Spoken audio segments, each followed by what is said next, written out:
बिस्मिल्लाहिर्रहमानिर्रहीम अस्सलातु वस्सलामु अलैका या सय्यदी या रसूलुल्लाह व अला आलिका व अस्हाबिका या सय्यदी या हबीबल्लाह। अस्सलाम वालेकुम गाइस, उम्मीद करता हूँ कि आप सब खैरियत से होंगे। मैं भी खैरियत से हूँ। आज का जो हमारा टॉपिक है वो इस बात पे है कि क्या रोमानिया और बल्गारिया की शेंजन जोन में एंट्री हो गई है या अभी ये झूठ है या ये सच है। कल मैंने एक वीडियो बनाई थी, उस पर बहुत सारे भाइयों ने कमेंट्स किए। कुछ ने अच्छा बोला और कुछ ने बुरा बोला। जिन्होंने अच्छा बोला उन्होंने भी ठीक ही बोला है और जिन्होंने बुरा बोला है उन्होंने भी ठीक ही बोला है। मैं उसको वेरीफाई करूंगा वो किस तरह अच्छा बोला है और किस तरह उन्होंने बुरा बोला है। लेकिन वीडियो स्टार्ट करने से पहले आप सबसे गुजारिश है कि लाजमी तौर पे मेरे चैनल को सब्सक्राइब कर दें, वीडियो को लाइक कर दें और वीडियो को शेयर कर दें, ताकि ऐसे मेरे भाई जो कि एक ऑथेंटिक इन्फॉर्मेशन के इंतजार में है उन तक ये वीडियो मेरी पहुंच जाए। तो अपने टॉपिक की तरफ आ जाते हैं। लेकिन उससे पहले मैं आपको बताता हूं कि दो जो कमेंट्स आए हैं, यानी कि दो तरह के कमेंट्स आए हैं। एक ने बोला है कि अच्छी न्यूज़ है, आपने ठीक वर्किंग की है, और एक ने बोला है कि मुझे भाई आपको बिल्कुल भी नहीं पता, ऐसा नहीं हुआ। तो जो भाई कह रहे हैं कि अच्छी न्यूज़ है वो बंदे वो हैं जो पाकिस्तान में बैठे हुए हैं।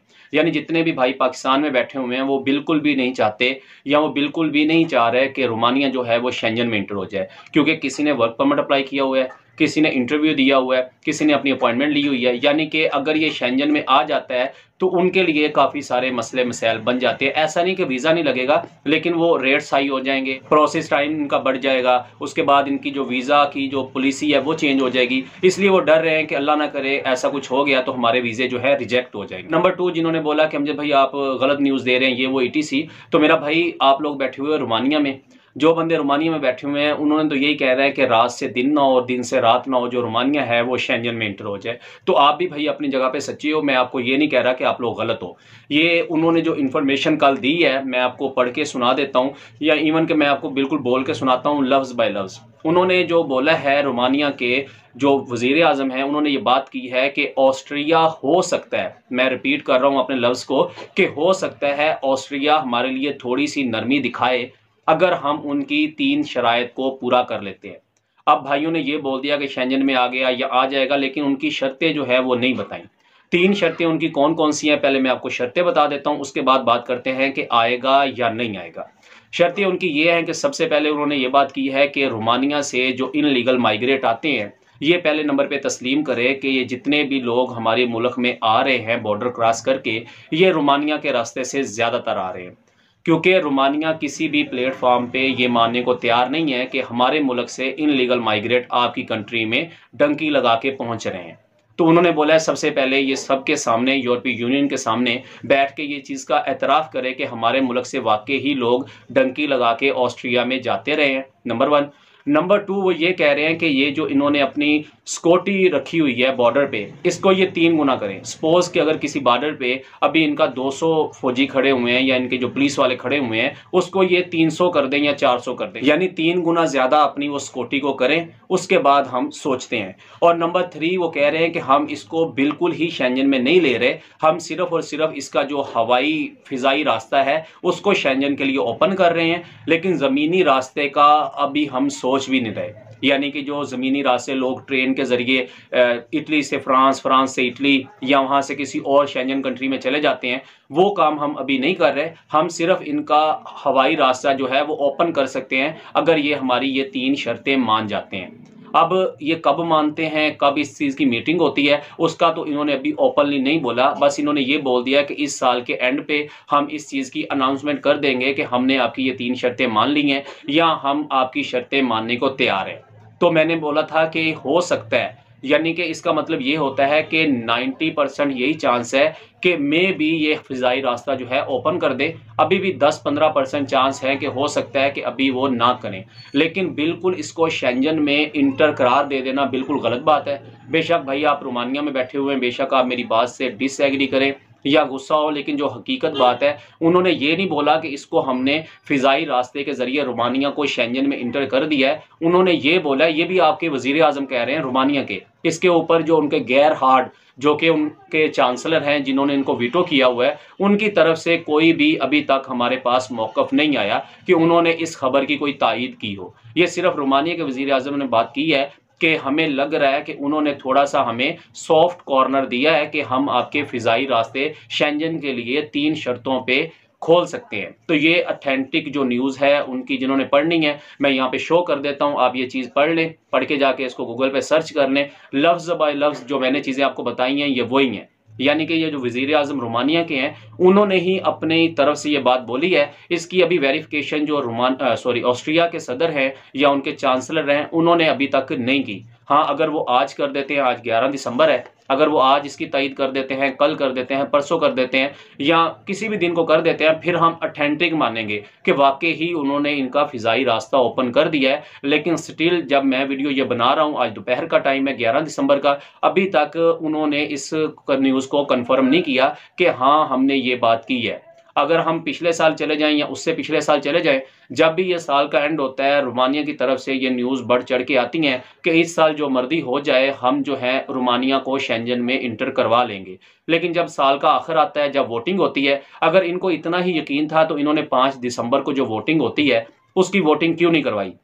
ये मेरा उनसे सवाल है जो भाई रोमानिया से बैठ के कह रहे थे कि जी आ गया है, आपको इस चीज़ का पता नहीं है।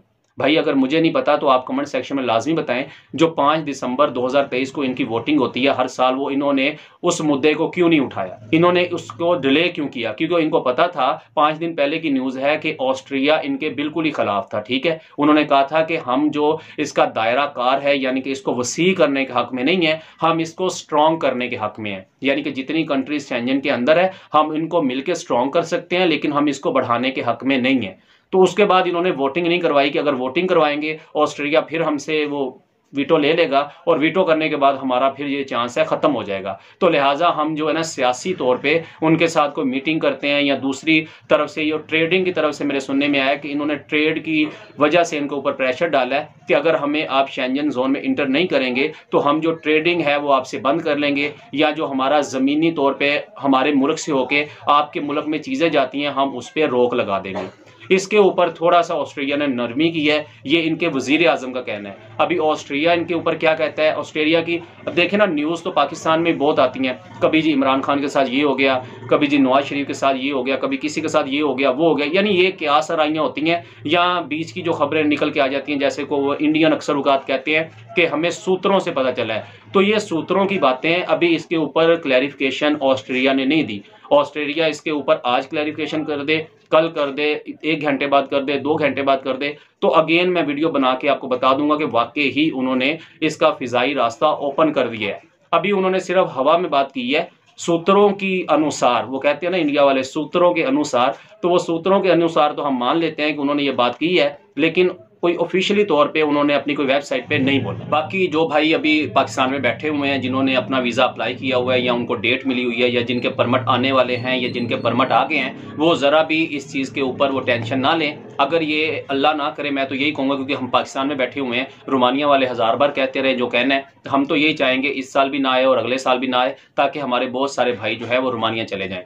तो जिन्होंने अप्लाई किया हुआ है उनके लिए कोई बड़ी ज़्यादा मजबूरी वाली या कह लो खौफनाक खबर नहीं है, कोई मसला नहीं है। जो ऑस्ट्रेलिया है उसने अगर कर भी दिया तो उसके बाद भी बहुत सारे ऐसे मामलात हैं जिनको हल होते होते 3-4 महीने 5 महीने भी गुजर जाएंगे। ठीक है, हो सकता है कि मार्च या अप्रैल में जाके इनका कोई प्रॉपर अनाउंसमेंट आए ताकि हमें पता चले कि वाकई ही शेंजन में आ गया है। इसके अलावा जिन भाइयों ने अभी अपॉइंटमेंट अपनी ले ली है, उनको जनवरी की मिली है, फरवरी की मिली है, मार्च की मिली है, अप्रैल की मिली है, उनको अभी रीशेड्यूल नहीं करवाना चाहिए। वो पहले ये देख लें कि ये दिसंबर में कितने वीज़े देते हैं, ये जनवरी में कितने वीज़े देते हैं। उसके बाद अगर उनको लगता है कि जनवरी में भी प्रॉपर इन्होंने 100 में से 80 बंदों को या 100 में से 70 को या 60 को या 50-50 भी वीज़े दिए हैं, तो फिर आप लोग अपने हिसाब से रीशेड्यूल करवा के या अपनी डेट पे भी अगर देना चाहें आप इंटरव्यू दे लेना, क्योंकि ऑस्ट्रेलिया के भी इटली के वीज़े भी लगते हैं, उसके बाद क्रोएशिया के वीज़े भी लग रहे हैं, हंगरी के भी लग रहे हैं, पोलैंड के भी लग रहे हैं, यानी जो शेंजन स्टेट हैं उनके वीज़े भी मेरा भाई मिलते हैं। तो अगर ये कल को आ भी जाता है तो आपका ये नुकसान नहीं होगा कि आपके लिए बिल्कुल दरवाजे बंद हो जाएंगे। हाँ, आपके पैसे बढ़ जाएंगे, आपकी पॉलिसी चेंज हो जाएगी, और हो सकता है कि आपका जो प्रोसेस है पहले 1 साल का है, हो सकता है 2 साल का हो जाए, अगर वो पहले 6 महीने का हो सकता है 8 महीनों का हो जाए। ये मसले मसाइल तो ज़रूर आ सकते हैं, लेकिन अगर कोई बंदा यहाँ पे बैठ के कह दे यूट्यूब पे मेरे जैसा कि जी वीज़े बंद हो गए हैं, अब वो वर्क परमिट नहीं देगा, अब वो सारे वीज़े रिजेक्ट करेंगे, तो मेरा भाई ऐसे नहीं होगा। वो एक अपना लगाएंगे हिसाब किताब, जाहिर बात है उनको लेबर की ज़रूरत है, इसीलिए उन्होंने 1,40,000 की वैकेंसी निकाली थी ठीक है, जो कि अभी भी मैं ये शो कर देता हूँ, आप ये देख सकते हैं 1,40,000 वर्कर की उन्होंने अभी भी ज़रूरत है। यानी कि लेबर शॉर्टेज रोमानिया में अभी भी है। ऐसा नहीं है कि शेंजन में आ जाएगा तो इनको लेबर की ज़रूरत नहीं पड़ेगी। वो आपने, मैंने और जितने भाइयों ने अप्लाई किया है, उन्होंने जाना है तो लेबर शॉर्टेज इनकी पूरी होनी है। तो अभी इनका कन्फर्मेशन एक बार हो लेने दें कि ये शेंजन में आता है या नहीं आता। उसके बाद जिस भाई ने भी इंटरव्यू देना है, मैं तो उसे मशवरा यही दूंगा, उसके बाद ही अपने इंटरव्यू की वो डेट ले, ताकि उसको एक क्राइटेरिया मिल जाएगा कि हमसे कौन से नए क्वेश्चन पूछे जा रहे हैं, कौन से क्वेश्चन पुराने पूछे जा रहे हैं, कितने बंदों को वीजा मिल रहा है, जिसको वीजा मिला है उससे कौन से क्वेश्चन हुए हैं, और जिसका वीजा रिजेक्ट हुआ है वो किस बेस पे हुआ है। जैसे कि अभी हमें पता है कि वो ज्यादातर इसी बेस पे आपका वीजा रिजेक्ट करते हैं कि आप हमें सेटिस्फाई नहीं कर सके कि आप रोमानिया रुक के वहां काम करेंगे, हमें ये लगता है आप आगे भाग जाएंगे। तो हमें ये क्राइटेरिया मिल जाएगा कि वो नए सवाल कौन से करते हैं, किस तरह वो करते हैं। बाकी रहेगी बात इसकी शेंजन में आने की, तो मेरा भाई अभी तक हो सकता, उन्होंने बोला है मे बी का मतलब होता है कि हो सकता है, अभी हुआ नहीं है। जब होगा इंशाल्लाह मैं प्रॉपर वीडियो बना के आपको दिखा दूंगा, लेकिन फिलहाल की घड़ी में उन्होंने सिर्फ मे भी बोला है। तो वीडियो बनाने का मकसद यही था कि मैं आप लोगों को क्लैरिफिकेशन दे दूं। अगर वीडियो अच्छी लगी तो ज़्यादा से वीडियो को शेयर करना है, और जिसने अभी तक चैनल को सब्सक्राइब नहीं किया काइंडली तौर पर मेरे चैनल को सब्सक्राइब कर दे। इंशाल्लाह आपसे मिलते हैं नेक्स्ट वीडियो में। अपना बहुत सारा ख्याल रखिएगा। अल्लाह हाफिज़।